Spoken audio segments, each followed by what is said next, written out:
Hello everyone.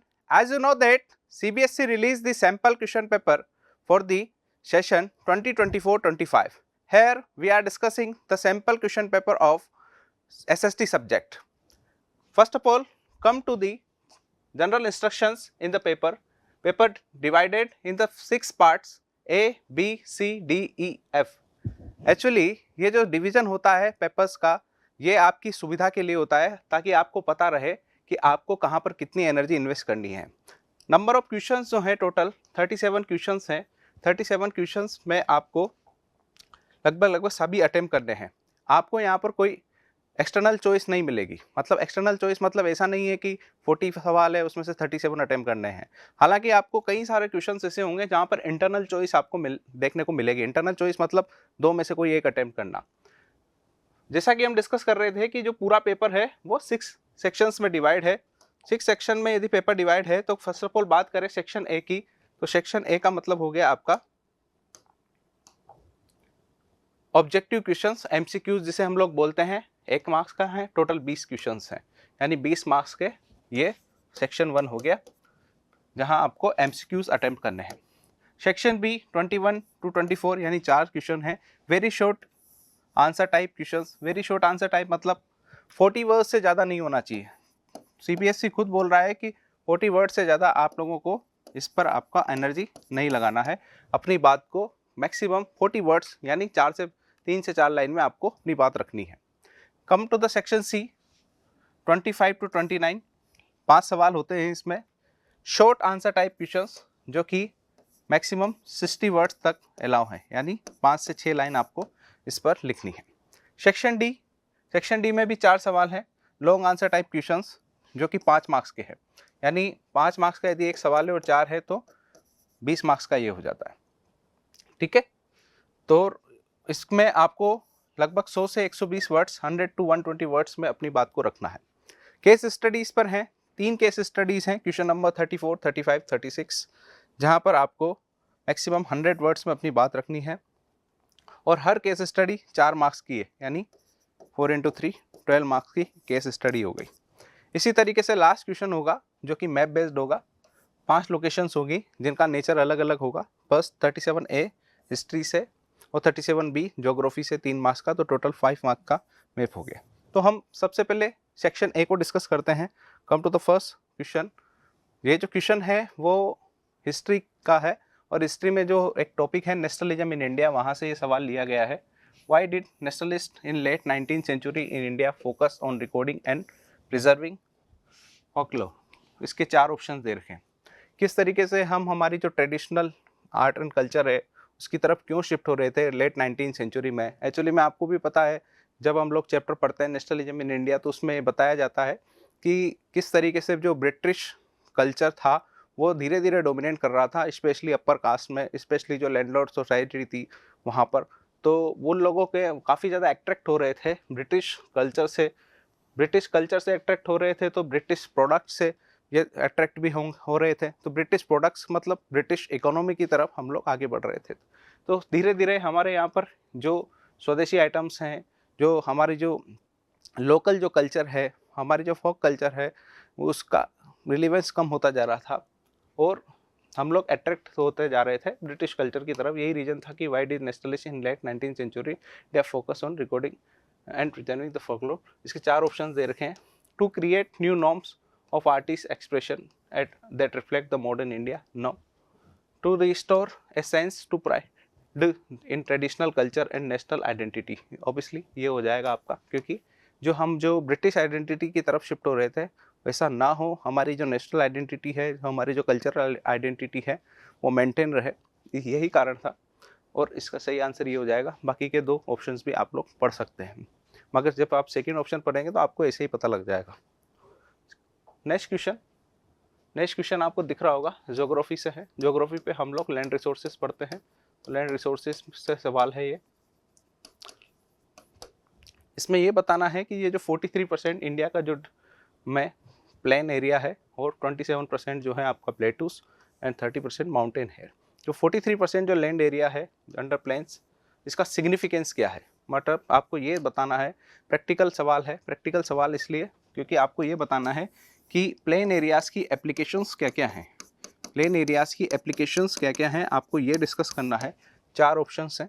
To provide facilities for agriculture and industry, obviously बात है mountain areas में हिली स्लोप होने की वजह से एग्रीकल्चर थोड़ा डिफ़िकल्ट होता है।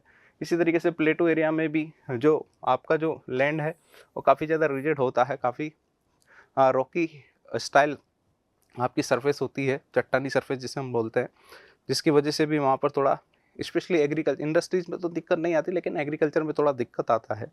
सोइल हमारे फेवरेबल नहीं होती है, मगर प्लेन एरिया में सोइल भी फेवरेबल होती है और सूटेबल भी होती है, न केवल एग्रीकल्चर के लिए बल्कि इंडस्ट्री के लिए।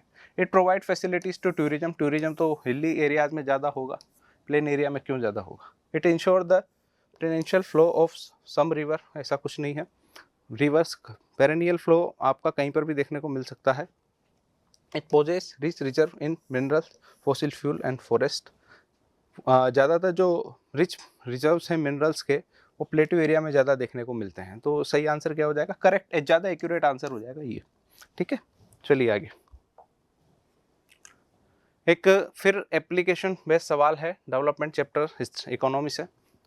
इन्फेंट मोर्टेलिटी रेट पर 1000 लाइव बर्थ, एक्चुअली IMR की बात करें इन्फेंट मोर्टेलिटी रेट की तो 1000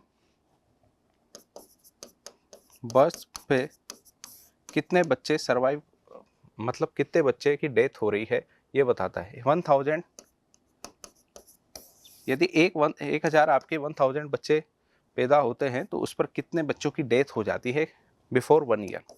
तो बिफोर 1 ईयर एज कितने बच्चे 1000 में से, हर 1000 में से कितने बच्चे सर्वाइव नहीं कर पाते हैं, वो शो करता है इन्फेंट मोर्टेलिटी रेट। तो ऑब्वियसली बात है IMR जितना कम होगा उतना ही अच्छा होगा, हेल्थ फैसिलिटीज़ जितनी अच्छी होगी उतना ही हमारा IMR अच्छा होगा। तो हमको ये बताना है कि जो स्टेट बी है उसका IMR है 7, है ना, वो ए का है IMR 30, तो स्टेट बी का IMR 7 जो कि कम है as per the data given above.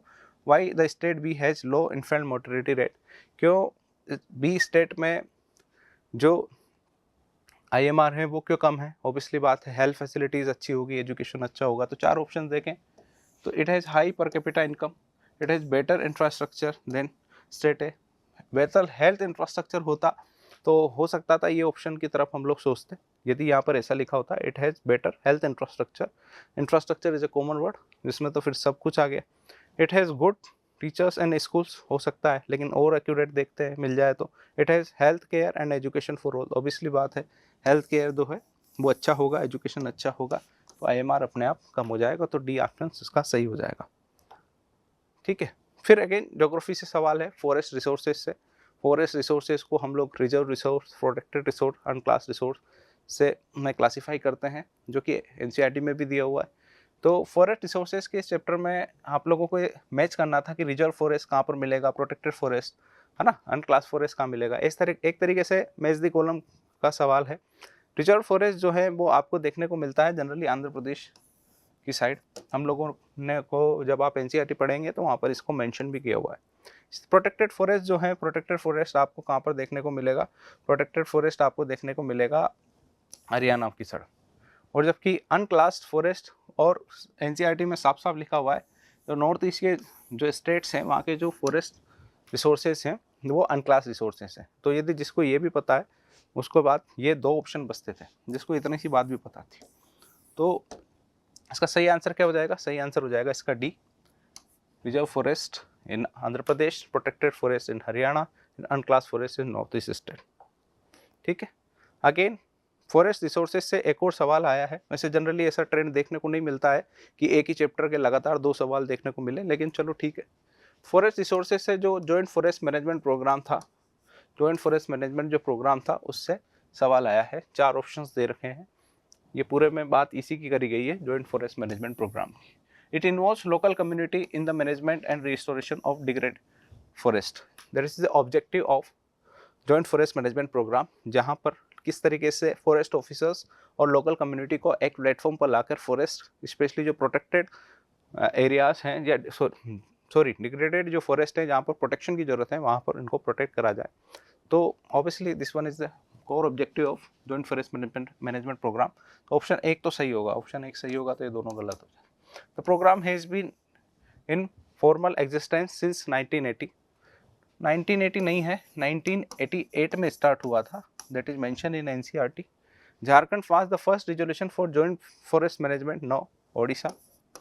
तो ये दोनों गलत हो जाते हैं, तो ये दोनों गलत हो जाएंगे तो ऑब्वियसली बात है फोर्थ सही होगा, फिर भी पढ़ लेते हैं। The members of local village communities are title to intermediatory benefits like non timber forest process, ठीक है ये भी सही है। तो सही आंसर हो जाएगा आपका फर्स्ट एंड फोर्थ, है ना। तो प्रोग्राम यदि 1988 में स्टार्ट हुआ, आपको ये बात पता है और आपको ये बात पता है उड़ीसा में फर्स्ट रेजोल्यूशन आया था, तो आप इसलिए ईजिली इसको कर जाएंगे।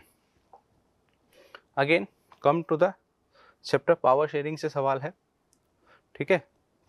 People of Belgium successfully dealt with their countries power sharing problem and leading a happy and peacefully life, which route the federation have they operate for. दो चैप्टर है आपके, एक पावर शेयरिंग और एक है आपका फेडरलिज्म, दोनों को कंबाइन करके एक सवाल पूछा है आपको इजीली, बहुत इजी सवाल है। बेल्जियम में लिखा हुआ है कमिंग टुगेदर फेडरेशन है।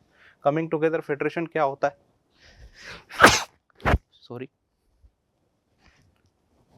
कमिंग टुगेदर फेडरेशन क्या होता है, जहाँ पर कई सारे छोटे छोटे रीजनल स्टेट्स मिलकर एक साथ एक बड़ा नेशन क्रिएट करते हैं, जैसे USA also an example of coming together federation, है ना। होल्डिंग टुगेदर जहाँ पर एक पहले नेशन बनता है, फिर नेशन को कई सारे सब स्टेट्स में डिवाइड करा जाता है, तो that is holding together federation.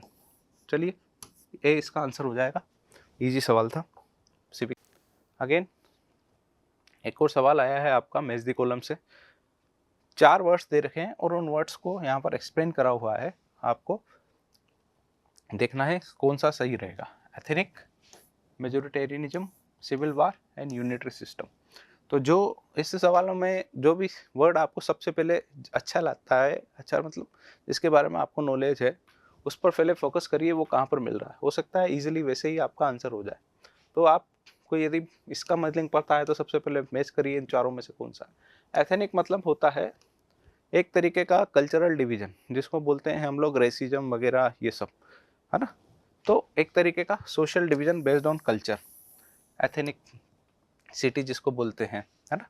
Majoritarianism मतलब जहाँ मेजोरिटी की बात करी जाएगी, तो ये हो जाएगा आपका मेजोरिटी की बात इन चारों में कहाँ करी गई है, सी ऑप्शन में, believe that the majority community should be able to rule a country, ठीक है। सिविल वॉर जहाँ पर एक कंट्री के अंदर ही दो कम्युनिटी आपस में लड़े, तो violent conflict opposing groups within a country. Civil war हमेशा विद इन ए कंट्री होता है, जिसको ये बात पता है वो ये कर जाएगा, है ना। दो कंट्रीज के बीच में कभी सिविल वॉर नहीं होता, सिविल वॉर हमेशा एक कंट्री के अंदर जब दो ग्रुप्स आपस में एक दूसरे को अपोज करें, उनके बीच में कन्फ्लिक्ट हो, तो उसको सिविल वॉर कहते हैं। बसता है यूनिटरी सिस्टम, आइदर ओनली 1 और 2 लेवल ऑफ गवर्नमेंट। सही आंसर क्या हो जाएगा इसका, डी, ठीक है। चलिए next question, mister X has taken credit to make candles during the festive season, choose the correct option, he defines the importance of credit. Money and credit आपका एक चैप्टर है, वहां से सवाल है, मनी एंड क्रेडिट इकोनॉमी का। From the given options, 4 options आपको दे रखे हैं, चारों ऑप्शंस में पढ़ना है कि यदि कोई पर्सन जैसे मिस्टर एक्स हैं आप, उसने पर्टिकुलर किसी काम के लिए कोई क्रेडिट लिया है, तो उससे क्या क्या ऑब्जेक्टिव्स क्लियर हो सकते हैं, उससे क्या क्या बेनिफिट्स हो सकते हैं। फर्स्ट ऑप्शन है, it place a and positive role in meeting is target and accelerating his income. Obviously बात है, जितना अब फेस्टिव सीजन है तो फेस्टिव सीजन में ही डिमांड क्रिएट होती है, तो ऐसे टाइम पर यदि उसको क्रेडिट मिलेगा तो वो ज़्यादा प्रोडक्शन कर पाएगा कैंडल्स का। तो ये ऑप्शन आपका सही हो जाएगा। The credit helps him to meet the ongoing expenses of production, ये भी सही है ना। जितना भी एक्सपेंसेस हो रहे हैं प्रोडक्शन के, उसको क्योंकि फेस्टिव सीजन है, प्रोडक्शन ज़्यादा करना है और साल भर डिमांड है नहीं, तो सडनली इसको प्रोडक्शन ज़्यादा करना पड़ेगा, तो एक्सपेंसेस ज़्यादा होंगे और इस क्रेडिट की मदद से ये एक्सपेंसेस को पूरा कर सकता है। The credit help him complete the production on time, ऐसा कुछ भी नहीं है, सॉरी हो सकता है, क्योंकि रॉ मटेरियल अवेलेबल होगा, क्रेडिट होगा, क्रेडिट होगा तो इसके पास रॉ मटेरियल अवेलेबल होगा, रॉ मटेरियल अवेलेबल होगा टाइम पर, तो ये प्रोडक्शन आपका कर पाएगा। ठीक है, प्रोडक्शन ऑन टाइम पॉसिबल हो पाएगा। It helps him in exercising restraint and get into the habit of taking more credit. ऐसा कुछ भी नहीं है, यदि वो इससे इतना प्रॉफिट कमा लेता है, इससे यदि उसका प्रॉफिट इंश्योर हो जाता है अच्छा, तो उसको नेक्स्ट टाइम क्रेडिट की जरूरत ही नहीं पड़ेगी ना। तो habit of taking more credit ऐसा जरूरी नहीं है ना। फर्स्ट, सेकंड और थर्ड ये तीन आपका सही हो जाएगा। तो मनी एंड क्रेडिट से ये सवाल आया हुआ था इकोनॉमी का। चलिए next, north eastern states of India like Nagaland, Mizoram, Arunachal Pradesh enjoy the special status in constitution of India because federalism एक चैप्टर है, वहाँ से ये क्वेश्चन लिया गया है। इसमें हम लोग देखते भी हैं कि किस तरीके से नॉर्थ ईस्ट स्टेट्स को जो हम लोगों ने स्पेशल स्टेटस दे रखा है, उसकी वजह से जो इंडिया का जो फेडरलिज्म है उसको बोलते हैं अनसिमेट्रिकल फेडरलिज्म। अनसिमेट्रिकल फेडरलिज्म क्यों? जब आप कुछ स्टेट्स को कुछ स्पेशल पावर दे देते हैं तो ऐसे में जो फेडरलिज्म है वो कैसा हो जाता है? अनसिमेट्रिकल, है ना। ऐसा क्यों दिया गया है? क्योंकि वहाँ की सोसाइटी, वहाँ का सोशल, वहाँ का कल्चर, वहाँ का हिस्टोरिकल बैकग्राउंड अलग है। तो जब आप ऑप्शंस पढ़ेंगे तो इजीली आप सी ऑप्शन पर इसको देख सकते हैं। ठीक है, लिटरेसी रेट्स वाज हाई, नहीं हाई तो नहीं है बल्कि कम ही है। The area has green forest, तो ग्रीन फॉरेस्ट तो और जगह भी है ना, तो फिर बाकी स्टेट्स को भी मिलना चाहिए। As the people speak lot of different languages, पूरे इंडिया में अलग अलग रीजन में अलग अलग ही डिफरेंट लैंग्वेजेस मिलते हैं, ऐसे तो हर स्टेट को स्पेशल स्टेटस मिलना चाहिए। तो एक्चुअल आंसर हो जाएगा इसका social and historical circumstances. Napoleon की एक इमेज दे रखी है और ये बताना है आपको कि इन इमेज में जो नेपोलियन के जो इस पीछे से जो ये जो पैसे वगैरह निकल रहे हैं इस बैग में से, what do you each letter falling from his bag represent, ये जो बैग लीकेज कर रहा है किस को शो करता है? तो territories lost by him.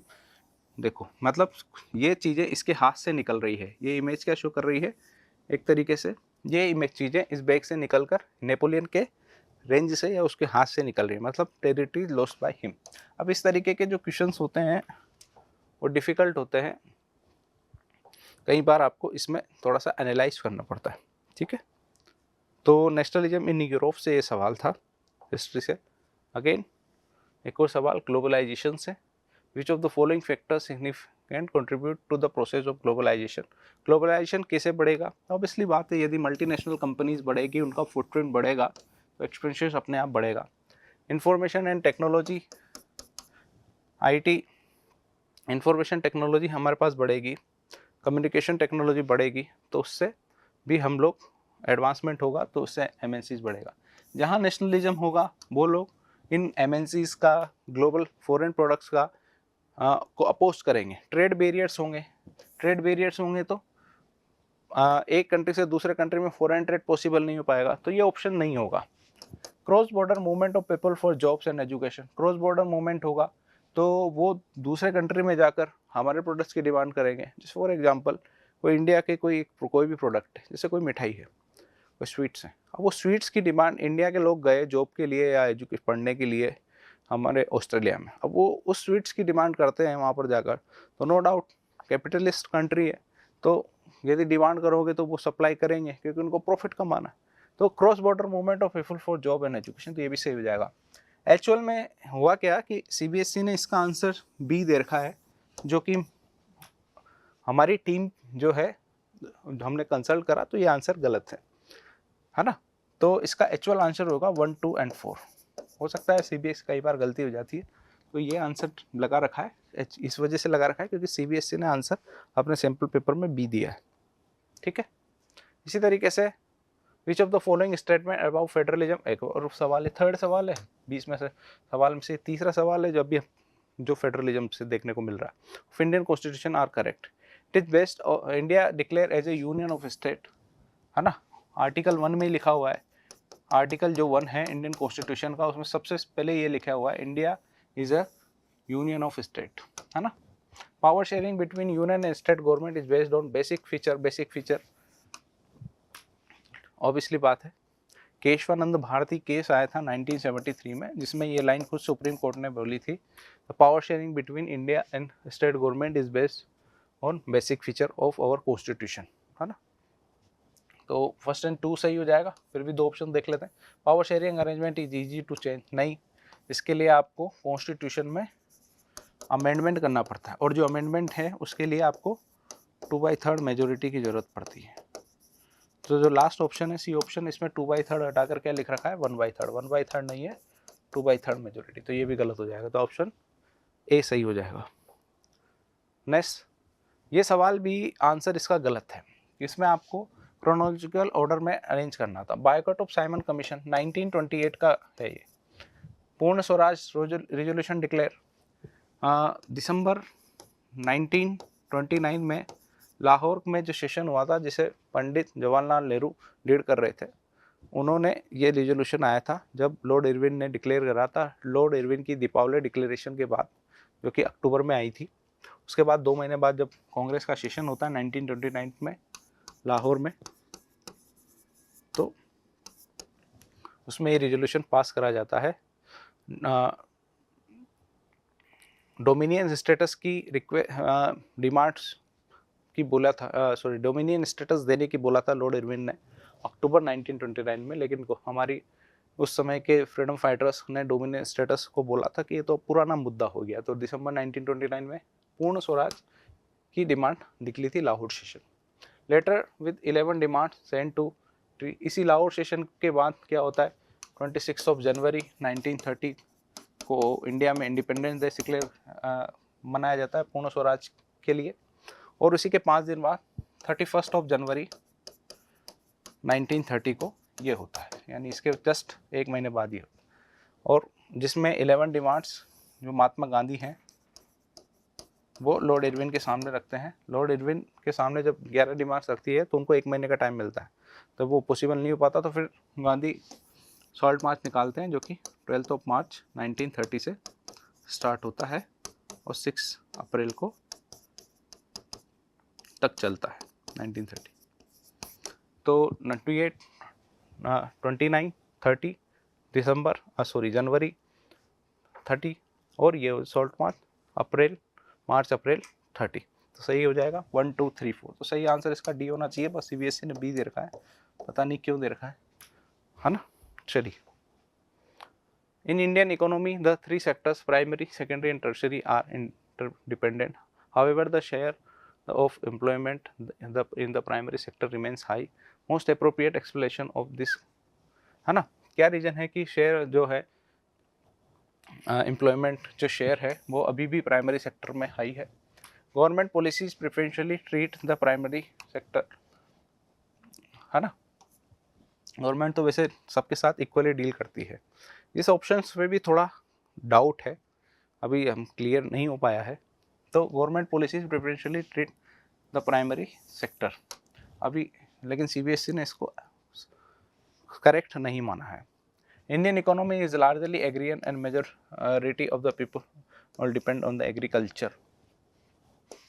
Actually में कहीं हमारे जो मैक्सिमम जो पॉपुलेशन है 2/3 जो पॉपुलेशन है वो रूरल एरियाज़ में रहती है, और रूरल एरियाज़ में जो पूरी इकोनॉमी है वो एक तरीके से एग्रीकल्चर इकोनॉमी है। जो रूरल एरियाज़ की जो इकोनॉमी है एग्रीकल्चर इकोनॉमी बोलते हैं, ठीक है। तो ये सही हो जाएगा। Indian third, inadequate service sector jobs for people to continue working in primary sector. जो दूसरे जो सेक्टर्स हैं सर्विस सेक्टर स्पेशली, जिसका सबसे ज़्यादा कंट्रीब्यूशन है, वहाँ पर इतनी जॉब्स नहीं है जितनी हमारे यहाँ पर जॉब्स की डिमांड है, जिसकी वजह से भी लोग जो हैं वो अभी प्राइमरी सेक्टर से खुद को अटैच करे हुए हैं, और जो डिसगाइज्ड अनएम्प्लॉयमेंट वगैरह ये सब देखने को मिलता है। तो ये भी सही है। Primary sector provides raw material for the secondary and tertiary sector, ऐसा तो कुछ भी नहीं होना चाहिए। तो सेकेंड एंड थर्ड आंसर इसका हो जाना चाहिए सही। सही इसलिए बोल रहा हूँ सेकेंड एंड थर्ड, डी वाला इसलिए गलत है। तो ऐसे में तो बराबर एम्प्लॉयमेंट शेयर होना चाहिए। जब रॉ मटेरियल इनको मिल रहा है तो इनका तो फायदा है, तो इधर भी एम्प्लॉयमेंट हो इधर भी एम्प्लॉयमेंट हो, तो इक्वल शेयर होना चाहिए। लेकिन सारा का सारा जो एम्प्लॉयमेंट जो शेयर है मैक्सिमम वो प्राइमरी सेक्टर पर डिपेंड है। तो सेकंड एंड थर्ड सही हो जाएगा। 15th क्वेश्चन है, दो स्टेटमेंट दे रखे हैं। By the 1870s caricatures and cartoons were being published in Indian journal and newspapers commenting on social and political issues. Statement number 2 जिसमें बोला गया है कि some caricatures is the educated Indians। ठीक है, दो स्टेटमेंट यहाँ पर आपको यहाँ पर दे रखे हैं। ये सेकंड वाला स्टेटमेंट तो गलत है, सेकंड वाला स्टेटमेंट गलत है तो, और सेकंड वाला फर्स्ट स्टेटमेंट सही है। तो इसका सही आंसर क्या हो जाएगा? Statement 1 is correct and statement 2 is incorrect, है ना। चलिए, the frequent stories fill in the blanks पर भी एक सवाल आया। Remind us that no system is entirely without shortcoming, even democracies identify the issues भी। किस इशू की बात करी गई है इस ऑप्शन में हम लोग को बताना है। और इजीली बात है, करप्शन होगा। करप्शन की बार बार जो स्टोरीज आती है और किस तरीके से no system is entirely without shortcoming और इवन डेमोक्रेसीज, आप बहुत इजीली चार ऑप्शंस में इसको समझ जाएंगे। Which of the following is the main factors that lead to rise multiple political parties at the same level in India? कई countries ऐसे हैं जहाँ पर केवल दो पॉलिटिकल पार्टीज है, या जैसे इंग्लैंड में चले जाओगे तो वहाँ पर 3 पॉलिटिकल पार्टीज है, यूएसए में केवल 2 पॉलिटिकल पार्टीज है, लेकिन इंडिया में मल्टीपल नेशनल पार्टीज हैं और मल्टीपल ही रीजनल पार्टीज हैं, जिसका एक बड़ा कारण बनता है लिंग्विस्टिक एंड रीजनल डाइवर्सिटी। ये वाली बात बताई भी गई है आपके फेडरलिज्म में कि किस तरीके से हमारा जो इंडिया है वो इतना डाइवर्सिफाई है कि यहाँ पर जो स्टेट्स हैं वो लिंग्विस्टिक स्टेट्स हैं। तो लिंग्विस्टिक एंड रीजनल डाइवर्सिटी इसका सही आंसर हो जाएगा। चलिए आगे, the result of greater foreign investment and greater foreign trade. देखो, फॉरेन इन्वेस्टमेंट भी अच्छा हो और फॉरेन ट्रेड भी अच्छा हो तो क्या होगा? Has been cross country, find the correct option. तो इससे क्या होगा? यदि फॉरेन इन्वेस्टमेंट अच्छा होगा तो इससे प्रोडक्शन अच्छा होगा। भाई, फॉरेन इन्वेस्टमेंट अच्छा होगा तो प्रोडक्शन अच्छा होगा, फॉरेन ट्रेड अच्छा होगा तो आपके पास मार्केट की अपॉर्चुनिटीज़ होगी, और ये दोनों ही अच्छे होंगे तो प्रोडक्शन और मार्केट दोनों अच्छा होगा। तो greater integration of production and market, है ना। क्योंकि प्रोडक्शन फॉरेन इन्वेस्टमेंट से, जबकि मार्केट जो है वो फॉरेन ट्रेड से डिसाइड होगा, और दोनों ही अच्छे होंगे तो दोनों का इंटीग्रेशन दोनों ही एक साथ विन विन सिचुएशन दोनों के लिए होगी। Which of the following is the true meaning of equal treatment of women as a necessary ingredient of a democratic society? चार ऑप्शन जब आप पढ़ेंगे तो आपको बहुत ईजिली समझ में आ जाएगा। ये बहुत सवाल है। Equal treatment of women necessary, gender, religion and caste जो है एक चैप्टर है सिविक्स में, वहाँ से सवाल लिया गया है। तो womens are always treated with respect and dignity. नहीं, सवाल ही पैदा नहीं होता। It is now easier for women to legally wage struggle for their rights. हाँ, ये हो सकता है, ठीक है। Most societies across the world are now women dominated. अभी भी ऐसा नहीं है, अभी भी जो मैक्सिमम सोसाइटीज हैं वो मेल डोमिनेटेड ही हैं। Womens are now treated as equal in political arena. सवाल ही पैदा नहीं है, क्योंकि अभी भी जो वुमेन्स का रिप्रेजेंटेशन है वो भी 10 से 20%, हालांकि पहले 10% से कम था, अब 10 से 20%, लेकिन जब तक 50% नहीं है ज़्यादा तब तक हम इसको इक्वल नहीं मानेंगे। तो option B is correct. Last MCQ, consider the statement given below and choose the correct answer. A communal mindset can lead to efforts to secure political influence for a specific religious group. A communal mindset can lead to effort to secure political influence a specific religion group. Obviously बात है, बिल्कुल सही statement है, क्योंकि कोई जो भी specific religion group होगा, वो चाहे वो मेजोरिटी में हो चाहे वो माइनॉरिटी में हो, उसके पॉलिटिकल इन्फ्लुएंस को सिक्योर करने के लिए ही कम्युनल माइंडसेट्स काम करते हैं। Members of the majority community में seek to create a separate political entity as a response to such dynamics. ऐसा जरूरी नहीं है। तो ये वाला स्टेटमेंट तो गलत है, ये वाला सही है। तो statement 1 is correct and 2 is correct. तो आंसर क्या हो जाएगा? ए हो जाएगा। Come to the next section, section B, very short answer type question. 4 सवाल हैं, 2-2 नंबर के, 8 मार्क्स का ये हो जाएगा, ठीक है। इस तरीके से टोटल 80 मार्क्स का आपका पेपर बनेगा। यहाँ पर सवाल पूछा गया है, agriculture industry are not exclusive to each other they move hand in hand, hand in hand मतलब एग्रीकल्चर और इंडस्ट्रीज दोनों के लिए एक साथ ही आगे बढ़ सकते हैं, इसको एक्सप्लेन करना है एग्जांपल्स के साथ, ठीक है। Agriculture and industry are not exclusive of each other, they move hand in hand, justify your action with example, जिसको आपको यदि देखेंगे तो agriculture industry are not exclusive to each other, they move hand in hand. For instance agro industries, जो जितनी भी जो agro industries हैं, जैसे मैं आपको बताऊं, जैसे कॉटन इंडस्ट्री, टेक्सटाइल इंडस्ट्री है। अब टेक्सटाइल इंडस्ट्री के लिए क्या जरूरी है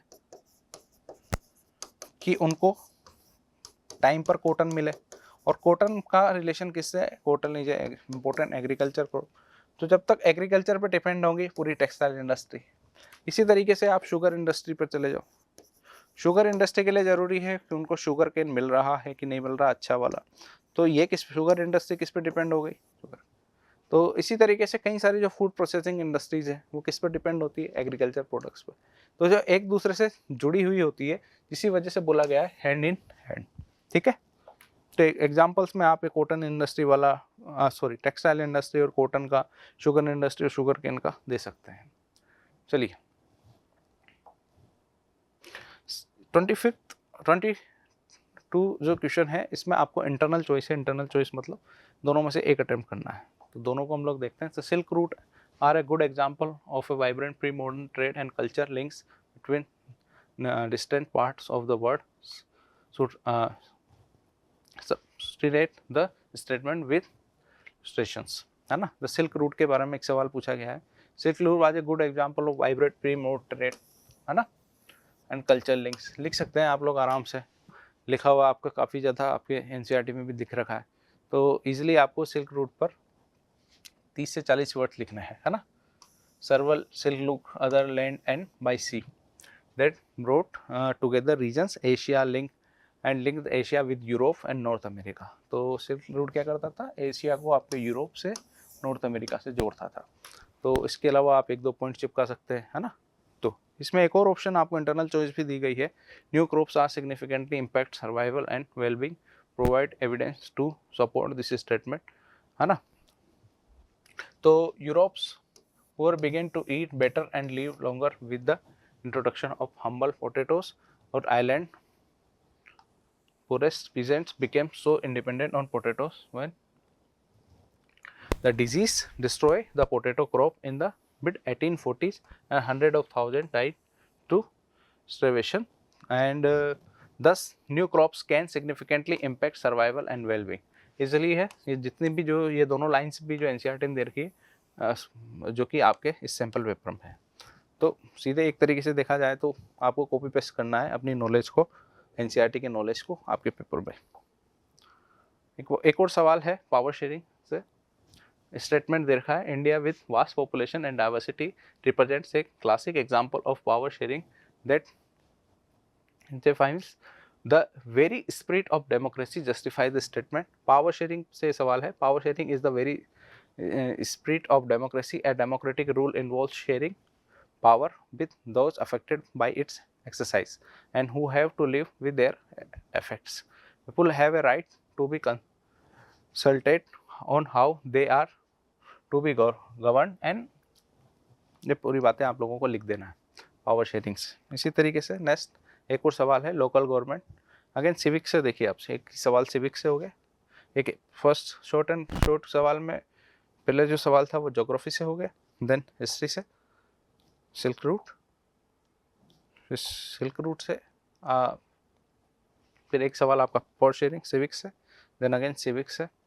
local government is an effective way to afford the democratic principle of decentralisation. Federalism में आपकी ये पूरा डिटेल से डिस्कस करता है कि किस तरीके से लोकल गवर्नमेंट है वो डिसेंट्रलाइजेशन का एक इफेक्टिव वे है जो कि हमारे डेमोक्रेटिक प्रिंसिपल्स को वो मेंटेन करती है या प्रिजर्व करती है, justify the statement with the valid point, है ना। पावर इज टेकन, देखिए इंडिया में जो है वो 3 टायर सिस्टम है, सबसे ऊपर यूनियन गवर्नमेंट है, उसके ऊपर स्टेट गवर्नमेंट है, और नीचे जो है वो आपका लोकल गवर्नमेंट है। लोकल गवर्नमेंट मतलब रूरल एरियाज में हो गया आपका पंचायती राज, और अर्बन एरियाज़ के लिए हो गया म्यूनिसिपल बॉडीज़, जिसे हम लोगों ने 73rd और 74th कॉन्स्टिट्यूशन अमेंडमेंट एक्ट के थ्रू जोड़ा। तो लोकल गवर्नमेंट में देख लो पॉइंट्स क्या क्या दे रखे हैं।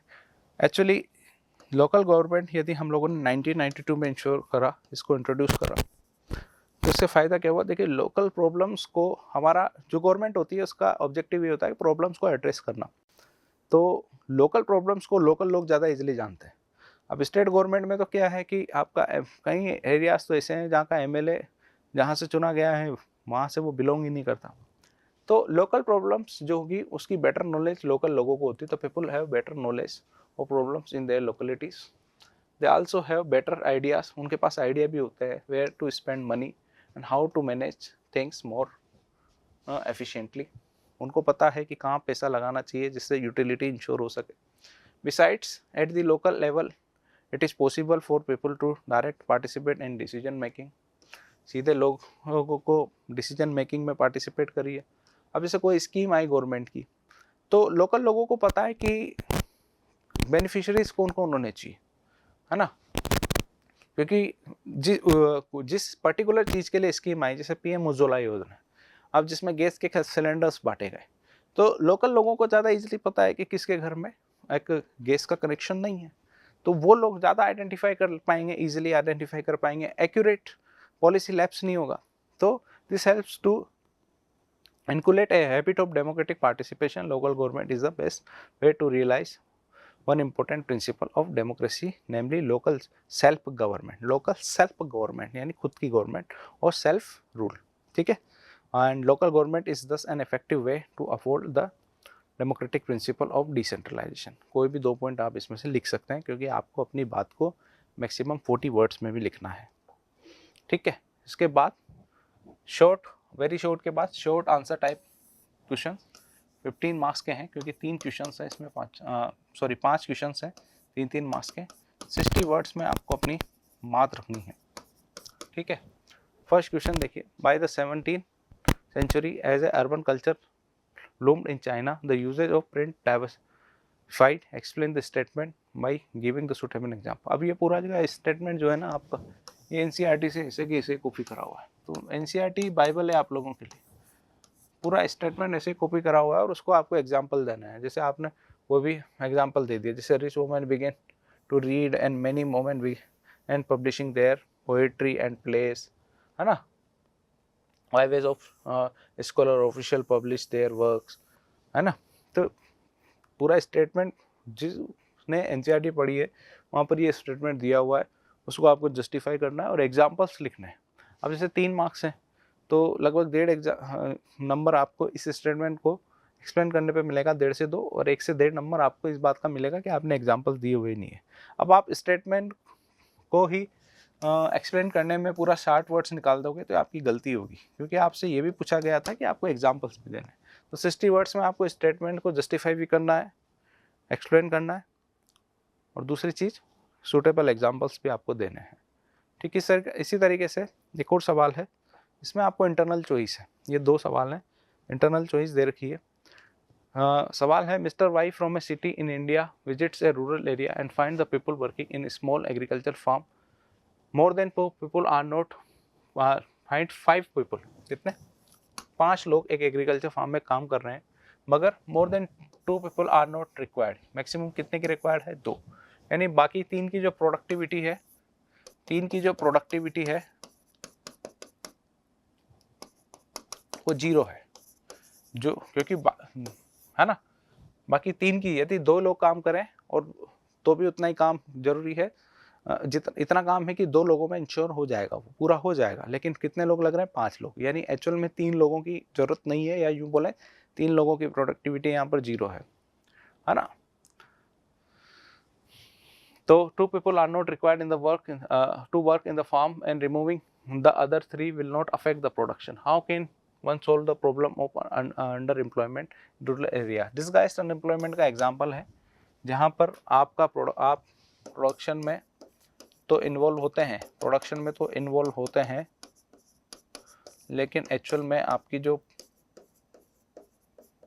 प्रोडक्टिविटी होती है वो 0 होती है, जिसको बोलते हैं डिस्गाइज्ड अनएम्प्लॉयमेंट, है ना। If more man are working than required is called, ये लिख भी रहा है ना, डिस्गाइज्ड अनएम्प्लॉयमेंट। एक्चुअल में आपको डिस्गाइज्ड अनएम्प्लॉयमेंट को एक्सप्लेन कर देना है। आपको केस स्टडी देकर ये पूछा गया है कि आप पहचान पा रहे या नहीं पहचान पा रहे ये किस तरीके का अनएम्प्लॉयमेंट है। फुल टाइम अनएम्प्लॉयमेंट है, डिस्गाइज्ड है ना। In this case, the other three are not who are not required should be take the different job. उनको बोलना चाहिए कि आप ऐसी जॉब देखिए जहाँ पर आपकी प्रोडक्टिविटी इंश्योर हो सके। तो उसी के regarding, for example they can be employed in projects like building of dams, canals, roads. मतलब आप एग्रीकल्चर इस खेत से तो बाहर निकलिए, चले आप किसी दूसरे खेत में जाकर काम कर लीजिए, मगर इस खेत में 2 ही लोगों की रिक्वायरमेंट है और उस पर आपको ये पॉइंट्स लिखने हैं। ठीक है, कोई भी 3 पॉइंट आप इसमें से लिख सकते हैं, पहुँच करके आप देख लीजिएगा। 60 वर्ड्स है तो इसलिए आपको 3 पॉइंट्स में आपकी बात पूरी हो जाएगी। इसी तरीके से Sunil and Raman did the graduation from the same college. Sunil got employed in a unorganised sector and was not satisfied, whereas Raman get employed in a organised sector. 2 दोस्त हैं, एक साथ एक कॉलेज के ग्रेजुएशन करके निकलते हैं। सुनील अनऑर्गेनाइज सेक्टर में, जबकि जो रमन है वो ऑर्गेनाइज सेक्टर में जॉब करते हैं। जो अनऑर्गेनाइज सेक्टर में काम करने वाला है सुनील, वो सेटिस्फाई नहीं है, क्योंकि कई सारी चीज़ें, कई सारे जो कल्चर है, वर्क कल्चर है अनऑर्गेनाइज सेक्टर का, उससे वो फेवरेबल या उससे वो सेटिस्फाई नहीं है, जबकि दूसरी तरफ रमन इससे सेटिस्फाई है। ठीक है, तो आइडेंटिफाई 3 रीजन्स ऑफ सुनील मतलब आपको ये बताना है कि रमन के कंपैरिजन में सुनील क्यों डिसअपॉइंटेड है या सेटिस्फाई नहीं है। तो आपको इस पूरे में 3 पॉइंट्स में आपको 3 रीजन्स बताने हैं कि कैसे ऑर्गेनाइज सेक्टर्स और अनऑर्गेनाइज सेक्टर्स में, और अनऑर्गेनाइज सेक्टर्स में ऐसी कौन कौन सी लूप होल्स है, ऐसी कौन कौन सी चीज़ें हैं जो ऑर्गेनाइज सेक्टर में नहीं है, जो इनको अलग करती है, जो कि आगे चलकर एम्प्लॉयज़ के अनसेटिस्फाई होने का कारण बनती है। तो ये 3 पॉइंट्स आप लिख सकते हैं। Define the agriculture term use for cultivation of fruits and vegetables, red its features for reference. Horticulture पे सवाल है। हॉर्टिकल्चर में क्या करते हैं हम लोग, फ्रूट्स का और वेजिटेबल का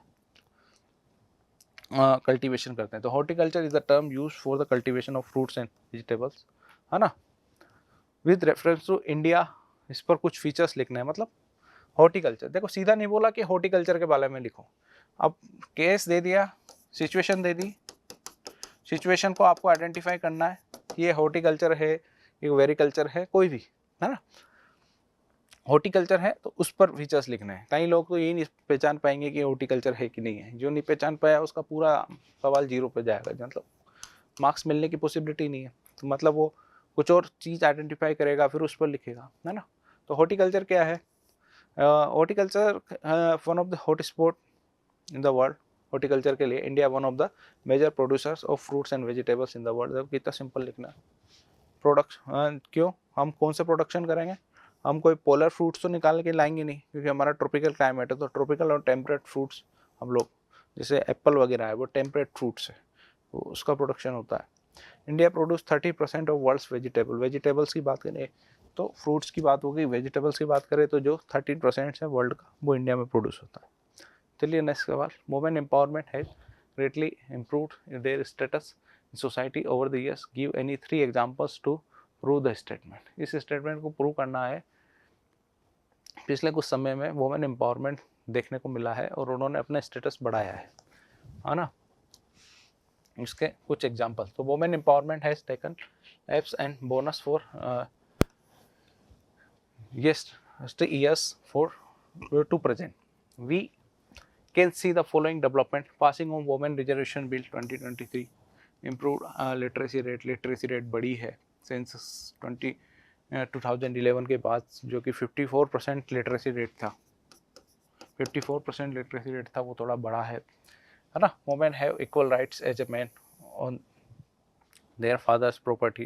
Women could be seen in all fields of development, science, economy, education, media, corporate. काफ़ी सारे नई कई ऐसी महिलाएं आगे निकल कर आ रही है वुमेन अलग अलग फील्ड्स में, जिसमें से कोई भी आप पॉइंट और दूसरा पॉइंट भी आपके हिसाब से देख सकते हैं जो वुमेन एम्पावरमेंट से जुड़ता है।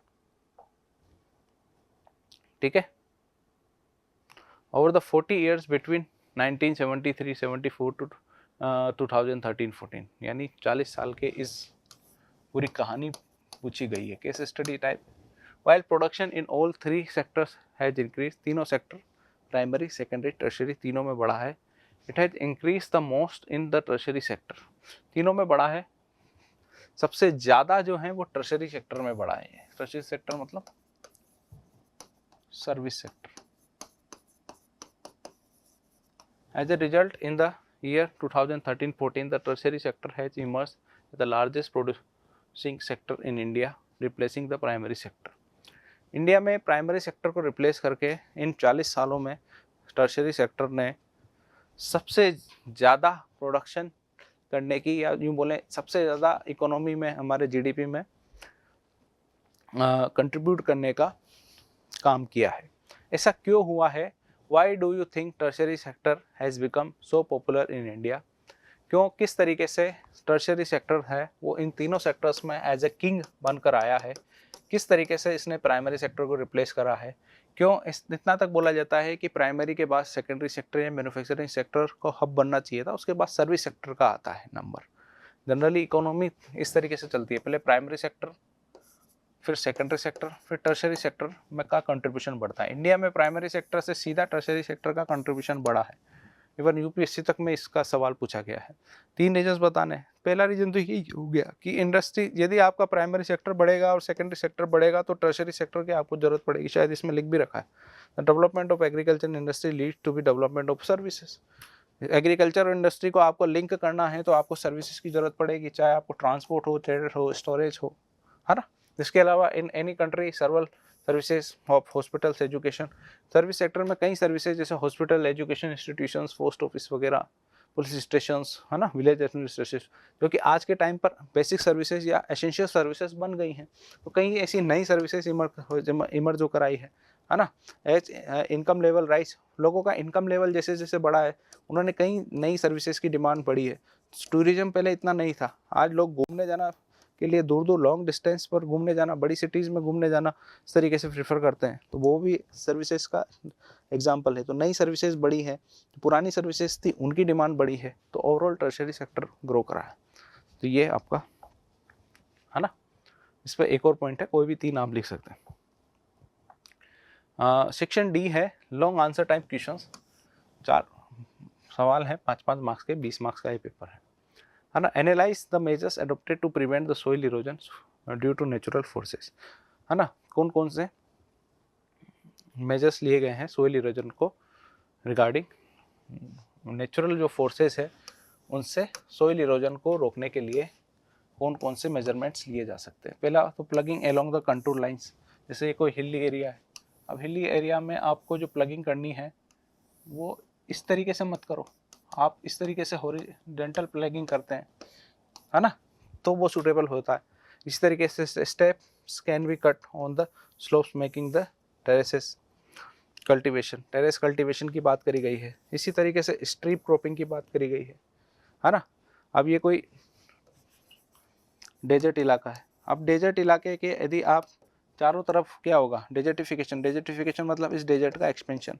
लेकिन यदि आप चारों तरफ आप यहाँ पर ट्रीज वगैरह का उगा देते हैं, यहाँ पर आप डेंस ट्री कंडीशन क्रिएट करते हैं, भाई डेजर्ट में तो उग नहीं सकता लेकिन डेजर्ट के आसपास तो उग सकता है ना, तो इससे क्या होगा, डेजर्टिफिकेशन रुकेगा। तो planting lines of trees to create shelter, है ना, तो क्योंकि आपका क्या रुकेगा, डेजर्टिफिकेशन रुकेगा, और डेजर्टिफिकेशन रुकेगा तो अपने आप सोइल का इरोजन, सोइल का डिग्रेडेशन रुकेगा। तो कोई भी रिलेवेंट पॉइंट आप इसके अलावा भी लिख सकते हैं ना। चलिए, इसमें ऑप्शन भी है आपके पास, इंटरनल चॉइस है, सोइल इरोजन, सोइल रिसोर्सेज से सवाल है, और दूसरा सवाल जिसमें Mohan recently bought a farm agriculture का है। तो एक तो सोइल रिसोर्सेज से सवाल हो गया और एक हो गया एग्रीकल्चर रिसोर्सेज से, सोइल रिसोर्सेज से ही है, जिसमें पूछा गया है, कंडीशन क्रिएट करी गई है कि मोहन जो है वो शुगर केन, कॉटन और जार फसल उगाना चाहता है, क्रॉप, कौन सी सोइल इसके लिए सूटेबल होगी और क्यों सूटेबल होगी, इसकी प्रॉपर्टीज़ क्या होगी। ऑब्वियसली बात है, बच्चे को पता है कॉटन जो है वो केवल और केवल ब्लैक सोइल में ही उग सकता है, तो इनडायरेक्टली ये ब्लैक सोइल की प्रॉपर्टीज़ के बारे में पूछ रहे हैं। Identify appropriate soil type black soil, और ब्लैक सोइल की प्रॉपर्टीज़ लिख दो। ब्लैक सोइल की प्रॉपर्टीज़ क्या होती है, कहाँ पर मिलती है ना, तो ब्लैक सोइल आपको दक्कन ट्रेप में मिलेगी, मालवा में मिलेगी, सौराष्ट्र मालवा में मिलेगी, महाराष्ट्र में मिलेगी, है ना, बेंगलोर मैसूर प्लेटू में मिलती है, छोटा नागपुर प्लेटू में मिलती है, जिसको हम लोग यहाँ पे छत्तीसगढ़ वगैरह बोल रखे हैं। इसके अलावा ब्लैक सोइल जो होती है, ब्लैक सोइल देखो कोई भी जो सोइल होती है ना 3 पार्टिकल से बनती है, सैंड, सिल्ट और क्ले। जो ब्लैक सोइल होती है उसमें क्ले का पोर्शन ज़्यादा होता है।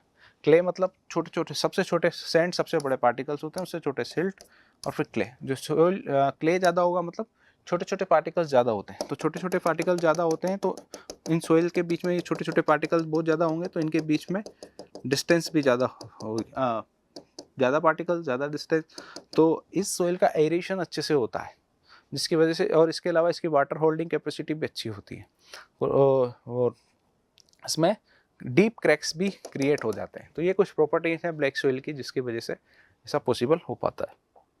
ठीक है, चलिए आगे।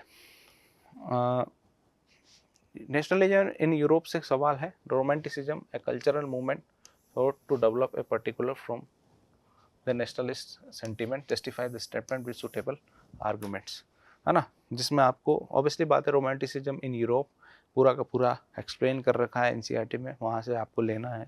आप एग्जांपल दे सकते हैं, जैसे जर्मन फिलोसोफर जोहन गॉटफ्रिड का एग्जांपल दे दिया आपने, गॉटफ्रिड हर्डर का एग्जांपल दे दिया, है ना। और आपके एनसीईआरटी में इसमें इमेजेस वगैरह के थ्रू पूरा समझाया हुआ है, तो वहाँ सर आप इसको ईजिली कोई भी 4 से 5 पॉइंट निकाल कर ईजिली एक्सप्लेन कर सकते हैं। इसके अलावा इस पर आपको शायद इंटरनल चॉइस भी दे रखी है और के through. The treaty of Vienna visited the spirit of conservatism, इसको स्टेटमेंट को जस्टिफाई करना है और की फीचर्स बताने हैं। देखो 1815 में नेपोलियन को हराने के बाद, नेपोलियन को हराने वाले जो कंट्रीज थे वो थे ब्रिटेन, रशिया, पर्शिया और ऑस्ट्रिया। इन्होंने एक ट्रीटी साइन करी, उस ट्रीटी को नाम दिया था ट्रीटी ऑफ वियना, जो कि ऑस्ट्रिया में साइन हुई थी। और इस ट्रीटी को जो लीड करा था, होस्ट करा था, ऑस्ट्रेलियन चांसलर थे उस समय डेक मेटरनिच। तो मेटरनिच ने इस पूरी ट्रीटी को लीड करा था, होस्ट करा था। 1815 की ट्रीटी थी, वियना में हुई थी, तो ट्रीटी ऑफ वियना बोलते हैं। इसका ऑब्जेक्टिव यही था कि जो नेपोलियन को हराया, तो आने वाले टाइम में नेपोलियन की तरह कोई इस तरीके का बड़ा लीडर्स ना आए जिससे हमको दिक्कत हो। तो its objective was to do the changes that had come about in Europe during the Napoleonic wars and to restore the monarchies that have been overthrown by Napoleon and create a new conservative order in Europe. ठीक है, इसी तरीके से the bourbon dynasty जो था was restore to power, France lost the territory it has been annexed from, जिस Bourbon dynasty को restore करा के, है ना। इसी तरीके से a series of state was set up on the boundaries of France, France के आसपास, भाई फ्रांस आगे एक्सपेंशन की ना सोचे, इसलिए कई सारे छोटे छोटे स्टेट्स यहाँ पर रखे गए। जैसे नीदरलैंड का एग्जाम्पल ले लो, kingdom of Netherland which include the Belgium was set up in the north में यहाँ पर आपका कौन हो गए, या इसी तरीके से Genova was added to the Piedmont in south, ताकि फ्रांस में फ्यूचर में कोई एक्सपेंशन ना हो। Prussia was given trees on its western frontier, Austria was given the control northern Italy किसको कंट्रोल मिला, ऑस्ट्रिया को। इस तरीके से जो ट्रीटी ऑफ वियना है उस पर आपको पूरा डिस्कशन यहाँ पर करना था। Come to the next question, political parties are necessary condition for a democracy, analyse the statement with relevant point. जो डेमोक्रेसी है उसके लिए एक नेसेसरी कंडीशन है या एक तरीके से ज़रूरत है पॉलिटिकल पार्टीज़ को। क्यों? यदि पॉलिटिकल पार्टीज़ नहीं होगी तो आपके लिए क्या होगा, डेमोक्रेसी में डिसीजन मेकिंग थोड़ा डिफिकल्ट हो जाएगा, एक कलेक्टिव वॉइस नहीं हो पाएगी। एक पॉलिटिकल पार्टी में जितने भी लीडर्स होते हैं, जितने भी लोग चुन के आते हैं या नहीं चुन के भी आते हैं, उनकी जो वॉइस होती है उसको एक कलेक्टिव वॉइस माना जाता है, और collective voice is a basic part of a democracy, है ना। सब लोग अलग अलग बात करेंगे तो उससे डिसीजन मेकिंग नहीं हो पाएगी ना। लेकिन यदि एक आइडेंटिटी के, एक आइडियोलॉजी के लोग होंगे, एक पॉलिटिकल पार्टी जो किसी आइडियोलॉजी पे बेस्ड है, तो वो उस ideology based decision making easily कर सकते हैं। तो every candidate in election will be independent, no promises could be made and the utility of government will remain uncertain. Obviously वही होगा, no one will be responsible for running the country, elected representatives will only be accountable to their constituencies। हमारा constituency से लेना देना है। जो national level पे जो डिसीजंस हैं उसमें थोड़ा डिफिकल्टीज आएगी डिसीजन मेकिंग में, ठीक है। There will be no agency together to present different views on the various issues to government, no one will be responsible to bring various representatives together to form a responsible government। तो responsible government जैसी words जो हैं वो बड़ा difficult होगा। बस सब लोग इंडिपेंडेंटली अपना अपने हिसाब से काम करेंगे, और जो भी हमारे यहाँ पर जो है पार्लियामेंट्री फॉर्म है, यहाँ पर डिसीजन जो होता है वो मेजोरिटी से लिए जाते हैं। लेकिन आप सबको इंडिपेंडेंट रखेंगे, डिसीजंस मेजोरिटी से कब लिए जा सकते हैं? जब सेम आइडियोलॉजी के लोग होंगे, और जो कि पॉलिटिकल पार्टी से ही पॉसिबल है, इसलिए पॉलिटिकल पार्टी ज़रूरी है। इसमें भी आपको इंटरनल चॉइस मिला है, पॉलिटिकल पार्टीज पर ही एक और सवाल है, ठीक। ये सब इंटरनल चॉइस भी पॉलिटिकल पार्टी चैप्टर के अंदर, सब टॉपिक के अंदर ही इंटरनल चॉइस दी है। पॉलिटिकल पार्टीज पर आपको एक और, इन दोनों में से एक अटेम्प्ट करना था। Political parties today face several challenges that impact the freedom of functioning. Obviously बात है, इंटरनल डेमोक्रेसी नहीं है, ये सारी बातें। First challenge lack of internal democracy, political parties के अंदर डेमोक्रेसी नहीं है, वो बाहर डेमोक्रेसी इंश्योर करने की बात करते हैं, है ना। Dynastic succession is related problem हो गया, ठीक है। इसी तरीके से किस तरह से पॉलिटिकल पार्टीज में role of money and muscles power जो है वो बढ़ता जा रहा है। इसी तरीके से फोर्थ चैलेंज हो जाएगा आपको, कई पॉलिटिकल पार्टीज अच्छे कैंडिडेट्स नहीं देती है। मीनिंगफुल चॉइस वोटर्स जो होते हैं, वोटर्स को अच्छे कैंडिडेट्स नहीं मिल पाते हैं इलेक्शंस में पॉलिटिकल पार्टीज़ की तरफ से, है ना। पॉलिटिकल पार्टीज़ में डिफरेंस कई बार हो जाते हैं लीडर्स के बीच में, इसलिए पॉलिटिकल पार्टी टूट जाते हैं। They keep shifting from one two another, तो एक पार्टी छोड़ के तो दूसरे पार्टी में है, जिसके लिए हम लोग एंटी डिफेक्शन लॉ भी लेकर आए हैं इवन, है ना। तो ये 5 पॉइंट्स हो जाते हैं कि आप अपनी आइडियोलॉजी पर बेस्ड नहीं होते, आप अपने पर्सनल बेनिफिट के लिए कई बार पार्टीज छोड़ देते हैं, जिससे ओवरऑल नुकसान जो होता है वो कंट्री को होता है, हमारी डेमोक्रेसी को होता है। Come to the next question. Mister X wants to start एक food store in her village. She wants to supplement her income to rise the standard of living of her family. How do you think the self-help groups can help support your answer with reasons? भाई self help groups की यदि ये मदद लेना चाहता है miss x जो है, यदि सेल्फ हेल्प ग्रुप्स की मदद लेना चाहती हैं तो क्या मदद कर सकते हैं? तो सेल्फ हेल्प ग्रुप्स जो होंगे वो इनको लोन्स प्रोवाइड करा देंगे। लोन्स होंगे तो इनके पास पैसा होगा तो ये अपनी चीज़ों को आगे इजीली सस्टेन कर पाएगी, है ना। इसके अलावा सेल्फ हेल्प ग्रुप जो होंगे वो कोई कोलेट्रल की डिमांड नहीं करेंगे जब लोन्स देंगे, है ना। इजीली एक्सेस करा देंगे, इजीली लोन वगैरह की फैसिलिटी मिल जाएगी, है ना। इसके अलावा इकोनॉमिकली इंडिपेंडेंट बनाएंगे through self employment opportunities. Even वो इनका स्किल डेवलपमेंट भी कई बार कर देते हैं।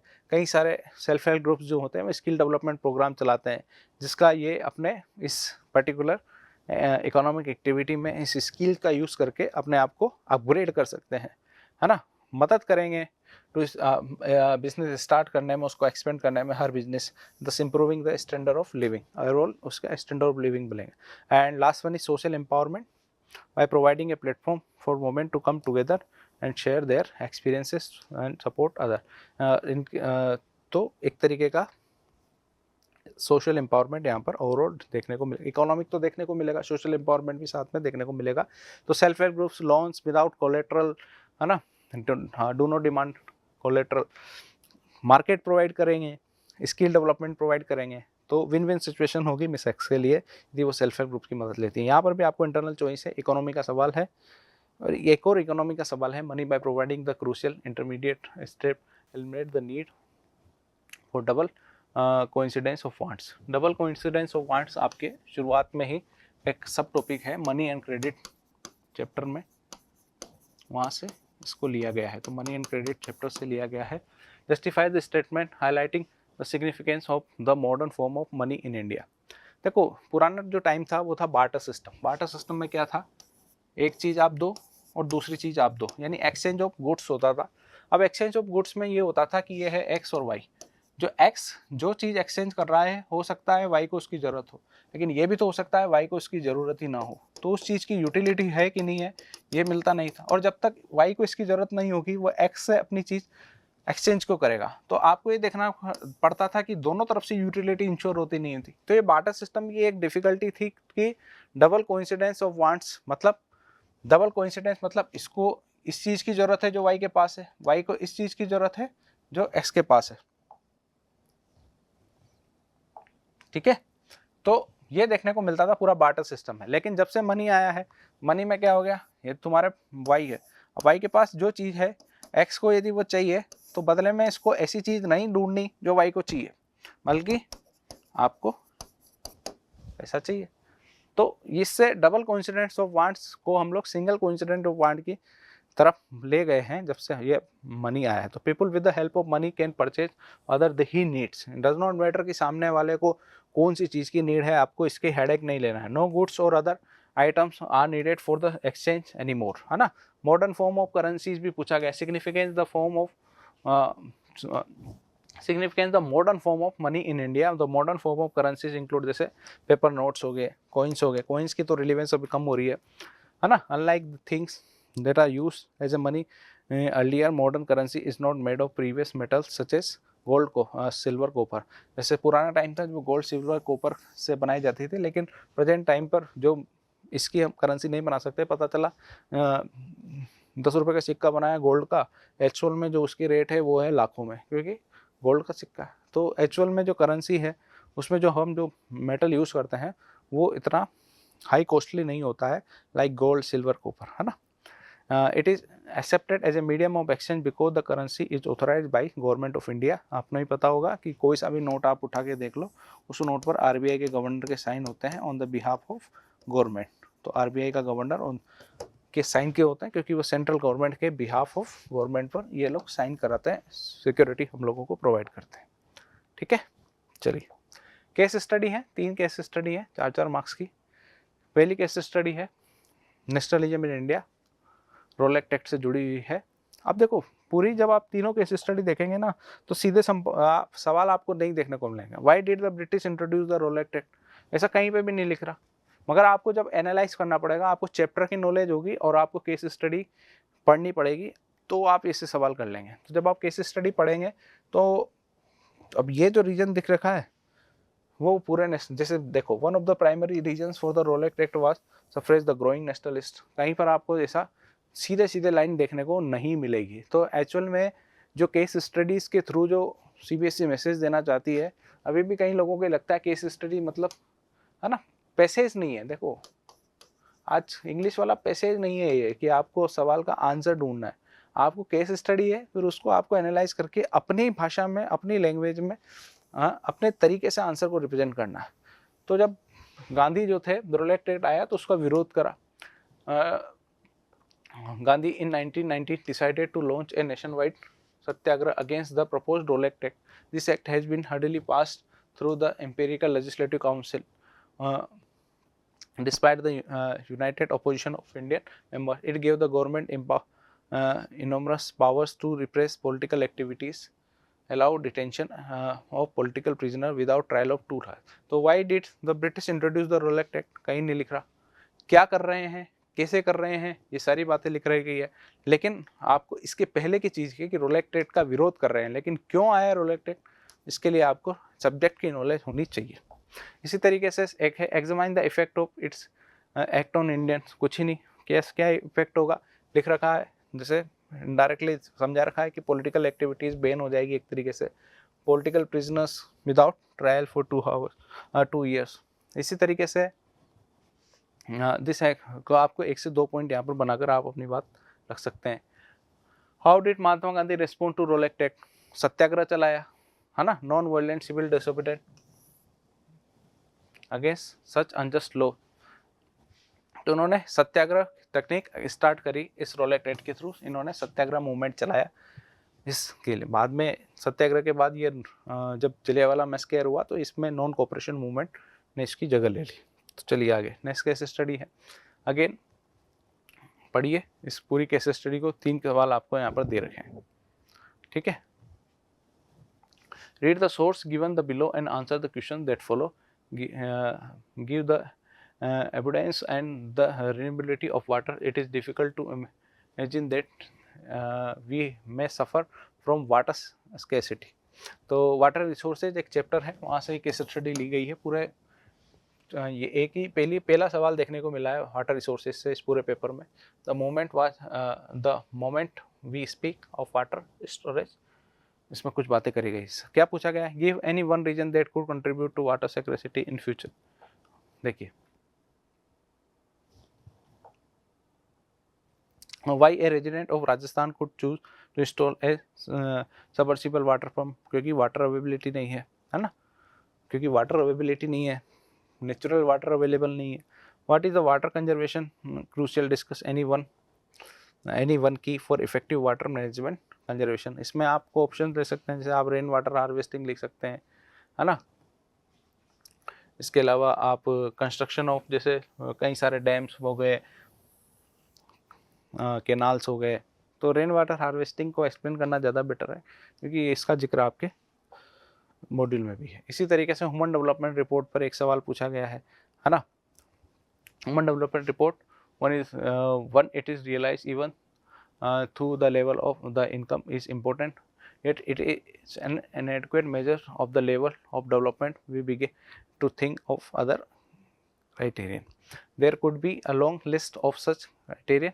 पूरा बात करी गई है UNDP की। तो इसमें पूछा गया है explain human development. Human development मतलब होलिस्टिक डेवलपमेंट, जैसे हमारा हम लोग अच्छे से पढ़े, हमारी अच्छे से हेल्थ हो, हमारी अच्छी इनकम हो, ये सारी। On what basis UNDP compromise the countries on human development, ये पूछा गया है। तो mention other aspects that should be consider in the measuring the human development. तो ह्यूमन डेवलपमेंट पे आपको बताना है कौन कौन सा ह्यूमन डेवलपमेंट क्या होता है। Human development is a process of enhancing the range of people, so is increasing the opportunities of education, health care, income, empowerment, ये सब, है ना। कौन कौन से फैक्टर्स इसमें लेते हैं, तो वही हेल्थ लेते हैं, एजुकेशन लेते हैं, और पर कैपिटा इनकम, ये भी पूछा गया है। ये आप बता सकते हैं, एजुकेशन लेवल, हेल्थ केयर और पर कैपिटा इनकम। तो ओवरऑल आपको एनालाइज करना पड़ेगा पहले केस स्टडी। आप सीधे सवाल पढ़ के उसके बाद आप जब केस स्टडी पढ़े तो उसको एनालाइज करें, ना कि इस बात पर फोकस करें कि कहाँ पर आंसर मिल रहा है ना। तो उससे आपके आंसर कट सकते हैं। 2 सवाल है मैप बेस्ड। पहला जिसमें आपको ये बताना था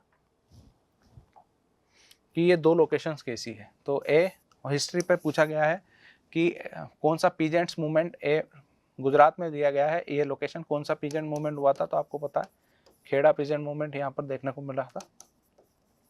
तो एक तो ये हो गया, और बी लोकेशन दे रखी है कि यहाँ पर कौन सा सेशन हुआ था, कलकत्ता सेशन। इस कलकत्ता सेशन में ही जो कि नॉन कोऑपरेशन मूवमेंट से जुड़ता है, तो कलकत्ता और खेड़ा।